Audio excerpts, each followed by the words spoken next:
본 영상은 팟빵 해축팬에서 즐기실 수 있습니다. 자, 그럼 2부 들어가 보도록 하겠습니다. 2부에서는 아스날과 맨유 경기 리뷰로 먼저 살펴보도록 하죠. 네, 아스날 선발 라인업부터 빠르게 살펴볼게요. 아스날은 이제 최근 1, 2, 3라운드죠. 1, 2, 3라운드에서 조금 작년과는 다른 전술을 썼어요. 가령 뭐 키비오르가 좌측 풀백으로 나와서 변형 백스리를 나온다던가 아니면 마갈량이스를 빼고 그리고 살리바를 한 명 두고 전체적으로 공격적으로 올라간다던가 하는 좀 특이한 전술을 썼었는데 이 경기에서는 이제 진첸코가 복귀하면서 보다 자신들의 베스트 11에 가까운 전술을 사용했던 것 같습니다. 우선 트로사르 펄스나인을 썼던 플런전과 다르게 이번 경기에는 은켄티아가 최전방에 출전을 했고요. 그리고 제주스는 지난 경기 플럼전에 부상 복귀해서 교체 출전했지만 이 경기에 선발은 아니고 벤치에 앉았습니다. 그리고 토마스 파티의 선발 출전을 원했었던 아스날 팬들이 일부 있는 걸로 알고 있거든요. 왜냐면 하베르츠가 좀 부진하기 때문에. 하지만 파티가 부상 이탈함에 따라서 하베르츠, 라이스, 웨데고르의 중원이 역시 그대로 가동되었고요. 그리고 뒤에서 호술할 것처럼 진첸고의 선발 복귀가 좀 아스날 전술적으로 힘이 되었다 정도로 정리하면 좋을 것 같습니다. 뭐 이 경기 전까지는 아스날이 풀백이 전문이 아닌 선수들이 많이 나왔어가지고 좀 고생을 했었는데 뭐 이번 경기에서는 좀 정상적으로 나오다 보니까 좀 큰 힘이 된 것 같네요. 네.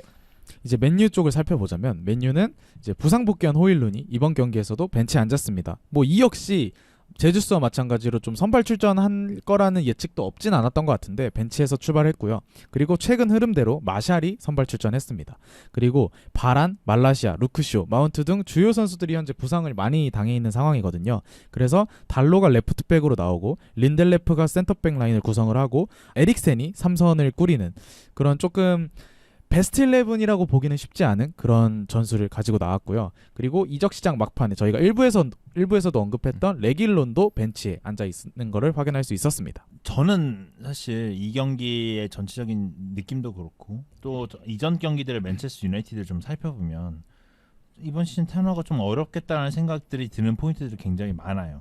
예를 들면 저는 브루노 페란데스에 대한 물론 이 선수가 공을 못 차는 거 아닙니다. 이 선수 굉장히 잘해요. 잘하죠. 이 선수에 대한 압박이 너무 많이 들어가 있고요. 네. 그리고 이 선수를 1차적으로 막아버리면 생각보다 풀리는 곳들이 없어요. 그나마 뚫리는 곳이 레시포드 쪽인데 레시포드를 활용한 득점력은 굉장히 아직도 살아있지만 거기밖에 없다. 네. 지금 문제가 그건 것 같아요. 이쪽 말고는 뭐 안토니가 해줄 겁니까? 아니면 앞에 있는 마샬이 해줄 겁니까? 지금 안 돼요. 일단은 그래서 브루노 그리고 레시포드만 막으면 이 팀은 굉장히 수월하다는 생각이 들 정도로 지금 답답하거든요. 네. 그리고 여기서 또 말하고 싶은 건 카세미루 저는 조금은 더 분전할 필요가 있다 생각해요. 그러니까 존재감이 좀 많이 떨어진 것 같아요. 네. 잘 모르겠어요. 뭐 무슨 역할을 해주는지. 네. 사실 지난 시즌에는 로드리와 더불어서 이제 누가 EPL 최고냐 막 이런 얘기도 했었거든요. 그렇지만 올 시즌은 이제 제가 어디서 봤는데 드리블 허용 1위다 뭐 이런 맞아요. 얘기도 있거든요. 카세미루 그러니까 1위는 아니었던 걸로 기억하고 탑 클래스거든요. 1위였던 거를 이제 2년 1위예요? 지나고 제가 나온 기록 봤는데 12번인가 있더라고요. 이 기록이 허용을. 허용되면 그럴 수 있겠다. 어쨌든 카세미루 선수가 지금 이번 시즌에 이번 시즌 표현보다는 이 경기는 일단은 그랬습니다. 네, 전체적으로 지금 이번 시즌에도 좀 불안감은 어느 정도 있어요. 이 선수의 클래스를 보여주지 못하고 있는 건 사실인 것 같습니다. 네, 이 흐름을 이어서 그대로 맨유 얘기부터 좀 살펴볼게요. 이날 전반전을 좀 살펴보자면 맨유가 전반전 점유율이 55%였거든요. 근데 사실 맨유가 전반전을 주도했다고 느끼셨나요? 아니요. 저는 솔직히 말하면 맨유가 점유율을 앞섰다고 라는 생각이 먼저 들었거든요.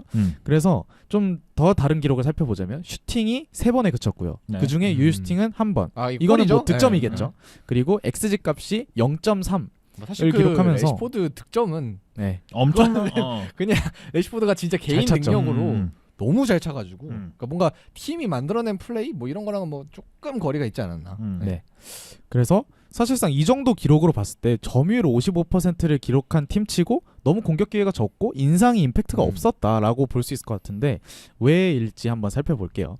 우선 최근 맨유를 좀 돌아보자면 최근 맨유는 라인 사이의 간격이 벌어지거나 아니면 무리하게 전방 압박을 좀 강행하다가 팀 밸런스가 무너지는 오히려 역습을 허용하고 울버햄튼 같은 좀 약팀을 상대로도 좀 많은 위기를 맞는 좀 이런 아쉬운 모습들이 많았거든요. 그래서 오히려 주도권을 내주고 자신들이 작년엔 같았으면 많은 점유율과 기회를 만들어냈을 맨유지만 올 시즌은 좀 끌려가는 모습을 많이 보여줬는데 더불어서 호일룬의 부상으로 인해서 마샬, 레시포드가 번갈아가면서 최전방을 나오다 보니까 좀 공격진에 대한 정리도 많이 아쉬웠던 상황이고요. 그래서 전체적으로 불안한 팀 밸런스를 가지고 아스날을 만약에 만난다면 아스날은 뭐 전방 압박도 잘하고 역습도 잘하고 물론 올 시즌 아스날은 작년보단 아니지만 네. 그런 거를 감안해도 아스날을 상대로 이렇게 무리한 공격을 한다? 이거는 좀 맨유에게 큰 리스크로 다가올 수 있었거든요. 그래서 저는 터나우 감독이 비교적 좀 조심스럽게 경기를 풀어가고자 하지 않았나 그렇게 정리하면 좋을 것 같습니다. 그러니까 이건 뭐 스탯상으로만 봐도 확 느껴지는 거죠. 뭐 점유율을 많이 가져갔고 근데 XG값은 좀 낮고 이런 걸 봤을 때는 우리가 그냥 스탯만 보고 확인했을 때는 공은 많이 가지고 있었지만 공격 찬스를 많이 만들어내지 못했네. 다른 의미로 하자면 공을 그냥 많이 소유를 하고 있었고 네. 뭔가 조금 돌리는 모습에 조금 상상되는 그림이지 않았나라는 생각을 할 수도 있는 거죠. 물론 그게 꼭 그렇다는 건 아니지만 네. 스탯만 봤을 때는 뭐 적극적인 느낌은 아니었어요. 스탯만 봤을 때는 그렇게 표현할 수도 있겠다라는 그쵸. 생각이 들었습니다. 네. 그래서 맨유가 어떻게 좀 경기를 풀어가냐 살펴보면 우선 오나나의 빌드업 가담을 좀 돌아보면 좋겠죠. 이날 아스날이 무조건적인 전방 압박 그러니까 맨투맨 붙어서 막 계속 뛰어주고 이런 것보다는 어느 정도 공격진이 그러니까 공격진이라 하면 최전방, 윙어, 메잘라까지 이 5명 정도의 오각형이 전형을 갖추고 맨유의 빌드업 사이사이에 위치하는 모습을 보여줬거든요. 그러다 보니까 터나우 감독도 후방 빌드업 시에 맨유의 양풀백을 정진시키고 그리고 오나나를 빌드업에 가담시켜서 그러니까 오나나가 센터백 사이에 들어가는 경우가 생각보다 많았어요. 그래서 빌드업을 가담시켜서 3-1 내지는 3-2 전형을 만들어줍니다. 이때 린델로프가 오히려 전진을 해서 오나나가 들어올 공간을 만들어준다던가 아니면 카세미루가 오나나의 역할을 대신해서 라볼피아나 역할을 맡아둔다던가 이런 효과를 사용해서 오히려 아스날의 전방 압박을 풀어내서 많은 전방 숫자를 배치하는 그러니까 자신들의 공격진을 높이 올리는 그런 전술을 사용을 했거든요. 그래서 저는 전방 숫자를 늘린 다음에 오나나의 롱패스를 활용해서 아스날의 수비 전형을 벗겨내려는 그런 시도를 보여줬다고 저는 생각을 합니다. 저는 사실 접근법이 조금은 물론 뒤에 이제 전방 아스날이 대응을 잘 갖췄고 그 갖춘 사이에 줄 공간이 없었다는 건 사실 맞다고 봐요. 그러면 이제 롱패스를 때려갖고 전방에 빠르게 전달을 해줘야 되는 것도 사실이라고 생각을 하는데 저는 공받을 사람 없다고 생각하거든요. 그렇죠. 네.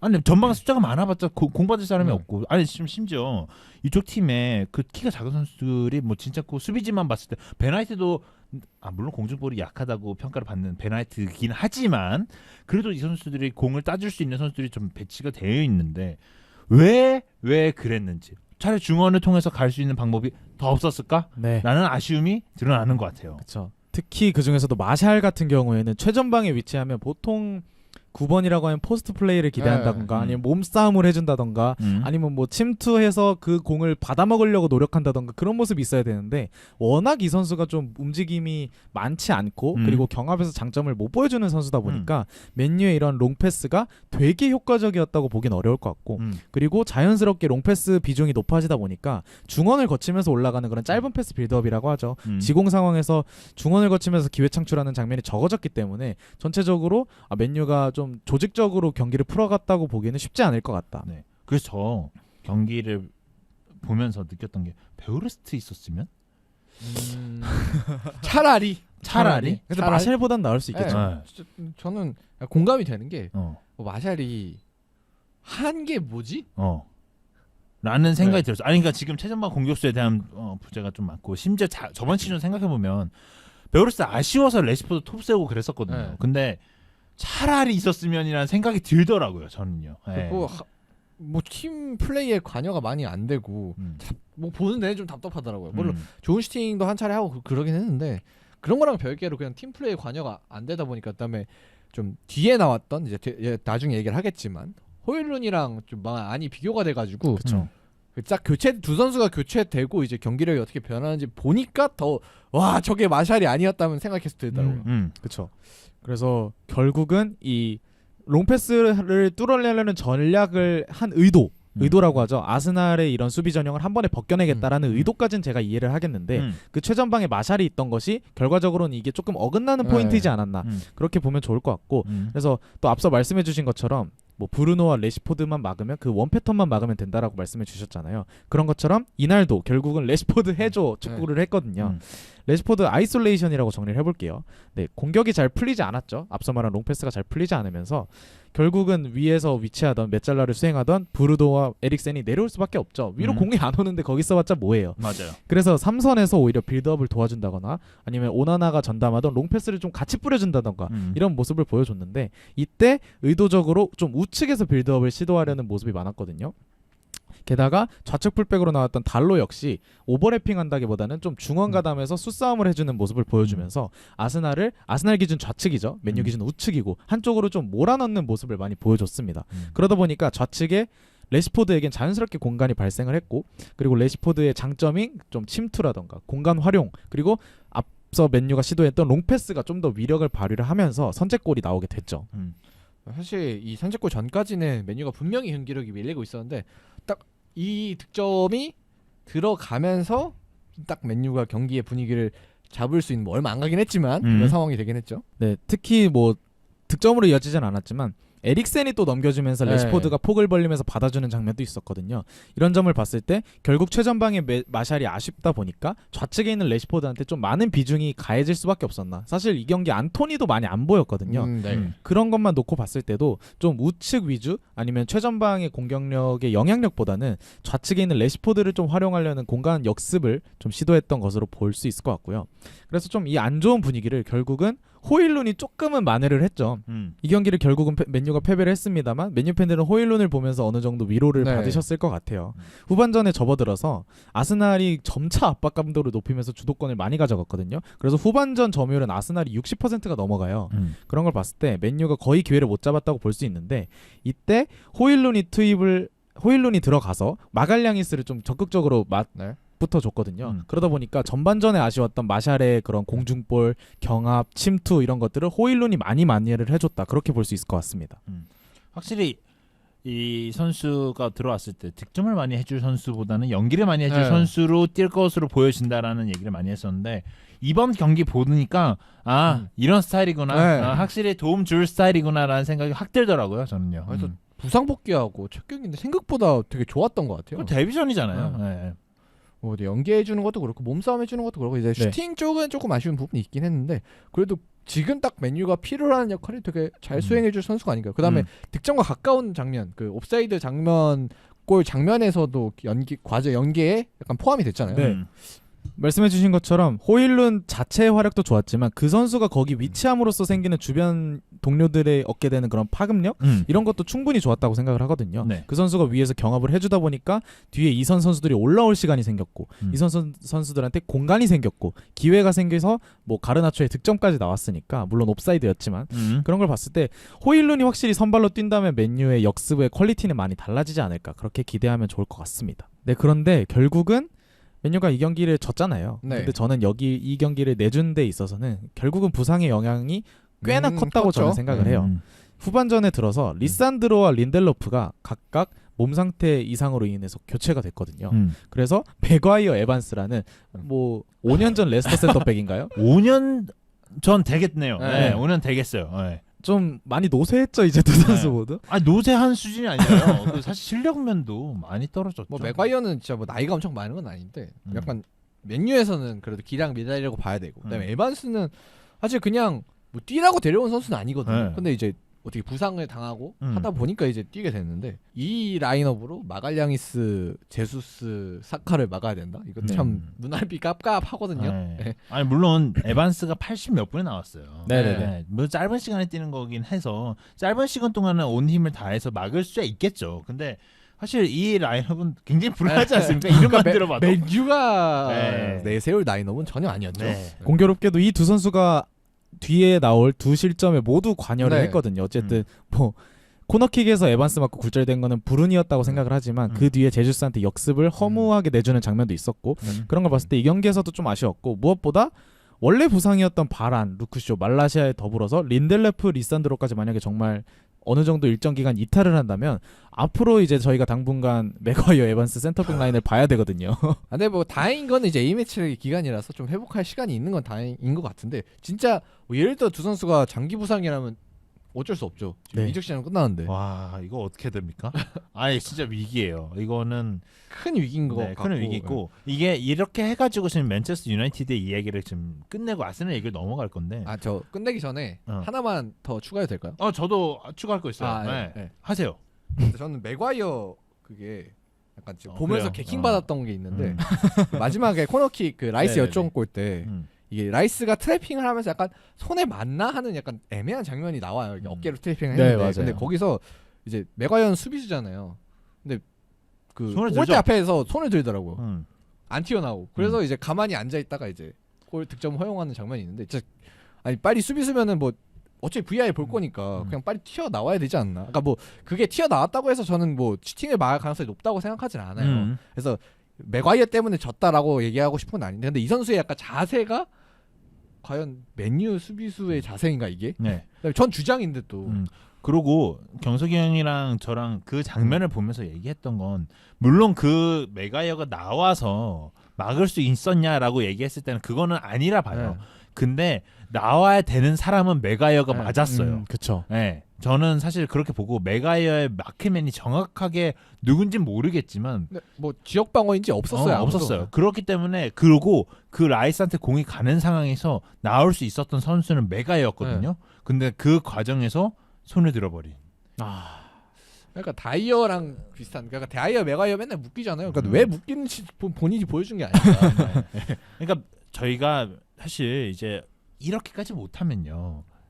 좀 안타까워서 말을 잘 안 해요. 일부러 저희도 안 하려고 하는 편인데 이게 이런 상황이 자꾸 만들어지면 하긴 해야 돼요. 저희도 얘기는 해야 될 거 아니에요. 이거 사실 솔직히 말하면 내가 손 안 들고 갔으면 뭐 노력이라도 했네라고 얘기라도 할 텐데. 그다음에 뭐 막을지 안 막을지 누가 알겠어요. 네. 아니 그래서 어쨌든 뭐 내가 이렇게 다가갔으면 앞발 가서 라이스가 또 부담감을 느껴서 못 찼을 수도 있는 거잖아요. 근데 그 골 물론 후반 막판에 들어간 골이지만 이미 분위기는 역수됐고 약간 바뀌어졌고 제수스가 뭐 골까지 넣으면서 굉장히 마음을 냈고 참 마지막으로 하고 싶은 얘기는 오른쪽 윙어요. 네. 어떻게든 해결해야 될 것 같아요. 지금 산초도 얘기 나오잖아요. 훈련 때 좀 부족했다. 네. 근데 안토니도 별로고요.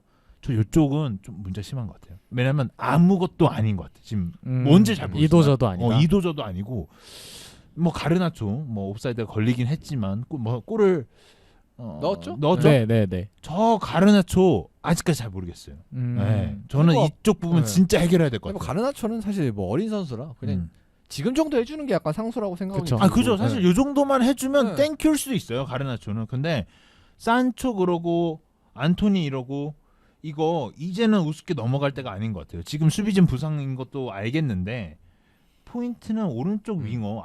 저번 시즌부터 계속 문제라고 얘기를 했는데 이 정도면 테나가 보여줬던 이런 모습들을 봤을 때는 어느 정도는 이게 안 되겠다라는 생각을 하고 있었을 텐데 지금 좀 대책이 없어 보이거든요. 네. 저는 테나가 이런 부분에 있어서 이 사람이 이런 사람 아닌데 왜 이렇게 느려졌지? 이런 생각이 좀 들더라고요. 그래서 저는 생각나는 선수가 엘랑가. 노팅엄 파였잖아요. 음. 갑자기 엘랑가가 생각이 들다. 물론 이제 근데 엘랑가도 엘랑가 노팅엄전에서 네. 골 넣었어요. 노팅엄 첼시전. 첼시전에서 골 골 넣었어요. 넣었어요. 네, 그리고 뭐 이 선수가 주표지는 왼쪽이긴 합니다만 스타일상 뭐 오른쪽에 못 뚫은 선수는 아니거든요. 그래서 갑자기 엘랑가의 이름이 갑자기 슥 떠오르더라고요. 선수가 너무 없어. 네, 그러니까 사실 감독 입장에서도 그냥 사람이 없으면 뭐 어떻게 할 수가 없거든요. 네. 네. 그러니까 저는 이게 결국 또 길어질 것 같은데 테나의 우리가 얘기하고 싶은 건 테나의 접근 방법 이상하지 않았다. 맞다. 근데 지금 문제점은 이걸 해줄 수 있는 선수들이 아니다. 네. 일단 우리가 아까 얘기했던 롱볼을 때려갖고 전방에 있는 선수가 잡는다? 잡을 선수가 없는데 왜 때리는 거죠? 중원을 거칠 수 있는 방법 없나요? 물론 지역 방어 잘했어요. 아스날 잘했어요. 그 다른 방법을 어떻게든 찾아야 되는 거 아닙니까? 저는 그래서 이제 호일룬으로 찾았다고 생각은 하거든요. 네. 그러니까 찾기를 노력했다. 네. 근데 이제 안 됐죠. 결국 이제 네. 역습 몇 차례가 안 통하고 이제 역전골을 네. 먹히면서 전 뭐 감독의 책임을 전 개인적으로 묻고 싶지는 않아요. 왜냐하면 뭐 할 건 다 했다고 보거든요. 변화를 줄 수 있는. 근데 카드가 없는 카드를 만들어낼 수는 없으니까 감독이. 그러면 이제 보드진으로 또 가야죠. 보드진으로 네. 가야죠. 왜 안 샀어? 아니 그러니까 나도 테나가 네. 굉장히 높게 평가하고 싶고 저도 굉장히 네. 호감인 사람이거든요. 근데 이게 결국 보드진 탓을 하면 해결될 문제긴 하는데 테나는 또 방법이 없을까? 또 없을까? 근데 사실 없어 보이긴 하거든요. 네. 그러니까 뭐 어떻게 해야 될지 잘 모르겠어요. 저는 저는 그냥 안토니가 그 오른쪽에서 그 어. 춤추고 있느니 그냥 에릭센이나 브루노 페르난데스가 그래, 오른쪽에서 그냥 차라리 킥이나 때려주는 게 낫지 않을까. 플레이메이커로 네. 세워라. 뷔페를 그쪽으로 세우고. 아니 예전에 그렇게 많이 네. 세웠잖아요. 심지어. 그래서 그냥 그거보단 낫지 않을까. 어. 네, 뭐 산초는 이제 뭐 아예 부족하다고 하니까. 네. 어쨌든 문제가 답답한 많아요. 메뉴. 그러니까 답답해. 이게 뭐 수비에 부상이 지금 많긴 하지만 음. 공격 쪽도 이게 문제다. 네. 네. 아 테나 불쌍해요. 맨유는 지금 상황이 매우 안 좋다라고 네. 정리하고 아스날 얘기로 넘어가면 될 것 같네요. 네. 아스날 얘기로 이제 넘어가자면 아스날은 이제 진첸코의 복귀 효과를 어느 정도 봤다라고 생각을 하는 게 앞서 선발 라인업 소개드릴 때도 말씀드렸지만 진첸코가 빠져 있으면서 아스날이 일정 부분 경기력에서 손해 보는 부분들이 저는 있었다고 봤거든요. 특히 이제 진첸코의 이탈을 어느 정도 변형 3백으로 막으려는 모습도 있었고 그리고 양쪽 스위퍼를 좀 더 유동적으로 활용하려는 모습도 있었는데 아무래도 주전 라인업은 아니다 보니까 지난 시즌만큼의 경기력은 나오지 않았단 말이에요. 네. 근데 이날은 진첸코가 돌아오면서 사실상의 베스트 11이 가동이 됐죠. 게다가 진첸코가 지난 시즌처럼 중원 가담을 활용해서 3위 내지는 2-3 빌드업을 도와주기도 했고요. 아니면 그가 하베르츠가 내려왔을 땐 본인이 오버래핑을 하는 등 좀 유기적인 모습을 보여주다 보니까 확실히 진첸코가 좌측 풀백에 있을 때 아스날의 경기력이 훨씬 더 편하게 풀리는구나 이렇게 볼 수 있을 것 같은데 다만 이제 뒤에서 언급할 하베르츠의 아쉬움과 더불어서 아스날이 전체적으로 저는 지공에서 되게 많은 기회를 만들었다고 생각하진 않아요. 물론 후반전에 맨유가 주저앉아 있었기 때문에 그랬을 것이라고 생각은 하는데 반대로 말하면 아스날이 내려앉은 팀을 상대로 공략하는 방법을 찾을 필요도 저는 있다고 생각을 하거든요. 그런 걸 봤을 때 아스날도 여전히 조금 완벽한 경기력이라고 보기는 쉽지 않을 것 같다. 이 정도로 정리하면 좋을 것 같습니다. 네. 이거 아스날하고 맨유 둘 다 저희가 시즌 물론 초반입니다. 지금 아직 4라운드밖에 안 했고 뭐 얘기할 수는 없겠지만 생각보다 불안한 두 팀이 아스날과 맨유다라는 얘기를 했었거든요. 네. 근데 맨유는 진짜 불안하고요. 네. 아스날은 긴가민가 했어요. 네. 근데 사실 저는 이 경기를 보면서 느꼈던 거는 아스날은 회복할 가능성은 있겠다. 일단 그쵸. 이 팀은 맨유와 다르게 선수도 다 있고 감독도 굉장히 잘 대처를 하고 있고 그러니까 이걸 새로운 선수들이 많이 들어왔으니까 이걸 맞춰내가는 과정이라고 생각은 들거든요. 그러니까 아스날은 괜찮아질 가능성이 있다 보이고 하베르츠 좀 많이 못했어요. 많이 못했는데 좀 충격적인 했죠. 헛발질도 기회 했고. 놓치는 건. 네. 근데 저는 이게 하베르츠한테 맞는 롤일 수는 있겠다는 생각이 들어요. 전 최전방 펄스9보다는 낫다고 생각합니다. 자신이 갑자기 하나도 없어서 왜냐면 너무 못하긴 했어. 아니 저는 그런 그 헛발질한 장면 있잖아요. 거기 가서 공을 잡을 수 있게 만들어 준 것 자체가 그쵸. 하베르츠에게 이건 어울리는 역할이다 무조건. 약간 옛날에 아론 램지가 비슷하지 않았나요? 그러니까 나는 난 미드필더니까 미드필더니까. 거기까지 간 건 아론 램지이기 때문이다. 어. 근데 못 넣은 건 나는 미드필더니까 알 바 아니다.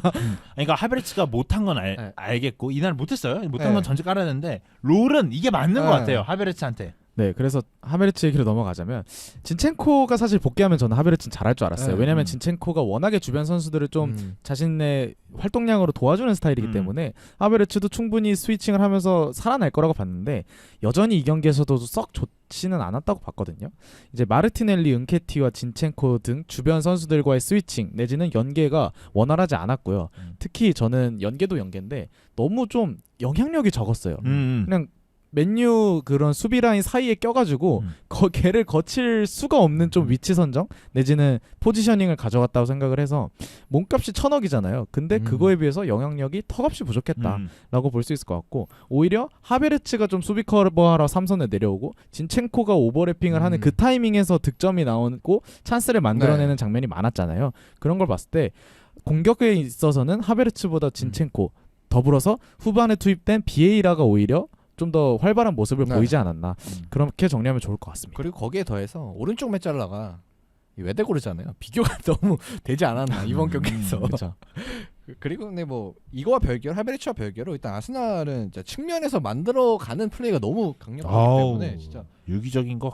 측면에 따닥 한 다음에 계단 타기 딱딱해서 가운데서 슈팅 이게 너무 옛날 아스날 느낌? 패턴이 너무 잘 형성이 된 것 같아서 전술이나 이런 완성도는 되게 높은 것 같고 이제 뭐 하베르츠나 뭐 이런 몇몇 선수들이 그냥 적응만 잘 해주고 네. 뭐 적응 못하면 이제 뭐 빼고 비에라를 넣든가 뭐 그래, 몇몇 비에- 자리만 어. 채워주면 비에라가 괜찮지 않을까? 뭐 훈련 때도 별로라는 네. 얘기가 좀 있었는데 뭐 일단 이번에 경기에서는 하는 거는, 잘했으니까. 잘했습니다. 네, 그렇게 이제 하베르츠는 아무래도 지금보다는 좀 더 적응이 네. 필요할 것 같다. 팀 동료들과의 호흡이 맞아야 될 것 같다라고 생각을 하는데 또 다른 비싼 선수가 한 명 있죠. 데클란 라이스는 자신의 몸값을 네. 완벽하게 증명을 했습니다. 음. 이제 아스날이 후반전에 굉장히 몰아쳤는데도 1대 1인 상태로 추가 시간에 돌입을 합니다. 그리고 96분, 그러니까 추가 시간이 8분이었으니까 거의 막판이죠. 막판에 찾아온 코너킥에서 파포스트에 있던 라이스가 가슴 트래핑해서 깔끔하게 득점을 성공을 합니다. 이외에도 맨유가 역습하러 올라올 때 자신의 태클로 끊어낸다거나 아니면 1차 저지선을 만들어준다던가 이런 활약을 보여주면서 라이스는 확실하게 중원에서 끼치는 영향력이 지대하다라고 네. 보면 좋을 것 같습니다.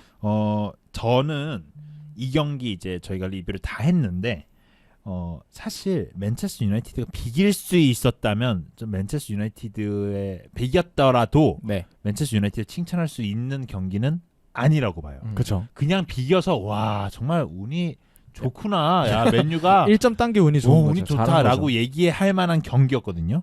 아스날 라이스가 막판에 이렇게 골 넣는 거 물론 막을 수 있었던 상황은 아니라고 봐요. 그런데 저는 라이스가 이런 모습을 보여줬다는 게 이 선수가 그래도 스타성도 어느 정도 가지고 있다는 생각 들고 확실히 라이스는 조금 레벨이 다르다라는 생각 들고 어떤 자리는 또 그런 자리 있더라고요. 하베르츠와 라이스의 몸값을 합친 게 라이스의 몸값이다.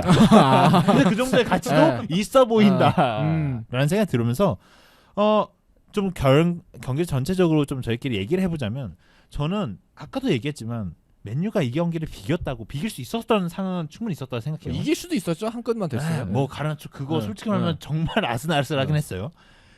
근데 칭찬받을 경기는 아니었다. 맨유가 이기고 그리고 무승부를 했더라도 그럼 이제 맨유가 이겼더라면 아스날을 욕하겠죠. 근데 사실 칭찬받을 경기는 아니었다고 보고요. 졌으니까 이렇게도 얘기할 수 있는 거고 아스날은 저는 생각보다 잘 몰아친 것 치고는 물론 막판에 2골 넣은 거는 조금 예외하고 볼게요. 이건 그쵸. 거의 막바지 골이잖아요. 골이 좀 안 들어갔던 게 조금은 아쉬웠다라는 생각이 좀 들더라고요. 확실히 이런 점을 봤을 때 이 경기에서 저는 아스날이 되게 압도적으로 잘했다라고 보기까지는 않거든요. 아스날도 여전히 좀 보완점이 있고 이 경기 이 시즌을 풀로 봤을 때 좀 개선해 나가야 될 부분이 있는데 그럼에도 맨유의 경기력이 조금 더 보완될 부분이 많은 것 같다 정도로 보면 좋을 것 같습니다.